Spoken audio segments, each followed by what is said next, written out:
Hi traders, Adam Ryan here from Optic Trading, and this is this week's market recap video. We're going to be talking about crude oil. Before we get started with this week, we're going to go back to last week, and that's going to lead us into this week. So the important thing to note last week was the crude inventory number we had. That was huge volume, huge directional conviction off the initial bar, but then it kind of died out after that, and it just wasn't pushing as hard or as aggressively as a move with this kind of volume. So we realized that something was up. We didn't see the conviction that we should have with that kind of a volume and volatility. And the next session, we gapped lower and then we just kind of pushed lower, slow grind for the rest of the day. So that was confirming our thought that we've seen with the crude inventory number. Now Monday, right here, which is the start of the week that we're going to be discussing, is a pretty interesting day. Now this kind of day is what catches a lot of new traders and even a lot of intermediate and advanced traders off guard, because it's a game being played by intelligent traders, smart traders who know what they're doing. They're trying to squeeze the shorts out of their positions, and they do it with something called an overnight inventory squeeze.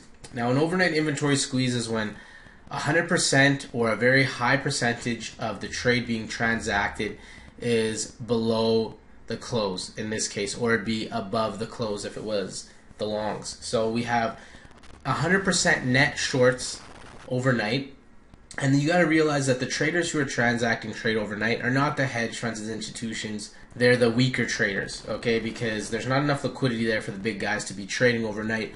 So we get a good sense that it's the weaker traders. Now when these smarter traders come in the next day and they see that, okay, everyone's short overnight, well, let's squeeze them out of their positions and then give us the liquidity to go the other way.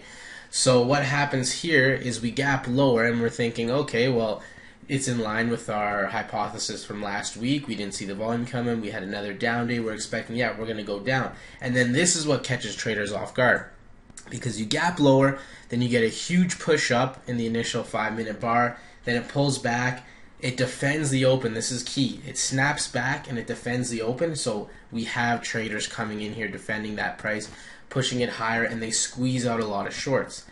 But this isn't anything meaningful on the buy side. It's just a game to get the shorts out. So this is what can also trick a lot of new traders, is they're thinking, oh, this is so bullish now that we gapped lower, and they just rip the price up higher. But if you don't understand what's actually going on and what the game is, it's going to catch you off guard. It was nothing more than a short inventory squeeze. We squeezed out those shorts, and now we're going to continue the direction. What we get here is we follow into the rest of the week, and we drift downward, and then Thursday and Friday we have a two balancing sessions. So volatility goes expansion, contraction, and it's just a nice cycle. So you're going to go from trend to balance, trend to balance. And when you see that you get a move down, you start balancing. That's good, because when you have balance, you break out of balance. So it doesn't mean that you're going to break out of balance right away. You still got to be using your balance setups, as you're going to look away from balance and accelerate. You're going to look above or below balance and fail, or you're going to remain within balance. But there's structured setups trading balances, and I absolutely love trading balance areas. Going forward into the next week, take a look at the weekly here. So we have a resistance zone that we hit when we were having this little uptrend here.